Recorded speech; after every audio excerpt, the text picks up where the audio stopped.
Hi, in this video, I'm going to show you how to make a seat frame with a swivel for your kayak using EMT Conduit and maker pipe fittings. That being said, let's go ahead and get started. These are the main parts I'm going to be using in this project. Various lengths of this new core 3/4 inch EMT conduit. These maker pipe T connectors, and I'll show you how they actually work. And they come with a little hex head bolt. This 1-inch diameter rubber chair leg cap. This locking boat seat swivel. A piece of poly cutting board which I'm going to mount this quick connect seat mount to.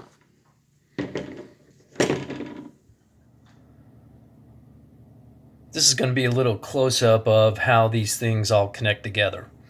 First of all, I've got the maker pipe T connector, and they call this the puzzle piece part. And you put those together around a piece of conduit through there. And then you also insert a piece of conduit through here. And you tighten the whole setup together through this hole using this hex head bolt. So basically this is what it looks like. You take your piece of conduit, put one in there, one in there, and you see you have it connected. And then you go ahead and put your other piece of conduit through here and run the bolt through there and connect everything nice and tight.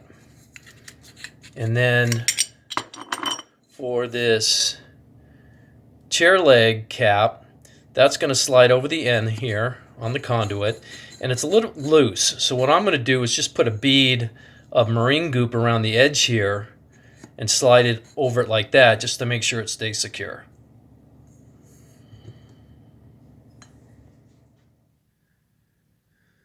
When I was initially designing the front and rear crossbars, the original length I had for the front was 24.5 inches, but then when you take into consideration the little bulbed end on each of the chair leg caps, I ended up cutting a 1/4 inch off the front piece of conduit to make everything fit. And in the back here, I had an original length of 26 inches, and because of the bulbs and where it sits, I only ended up cutting off about 1/8 of an inch.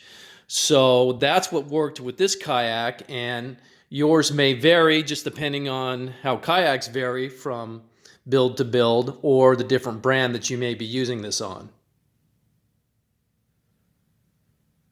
Okay, since I already had the poly cutting board, I laid it down across these two crossbars and lined it up with the center point, and that's how I adjusted these little cross sections here to hold it in place, because there's a little lip here so it keeps it from moving from side to side.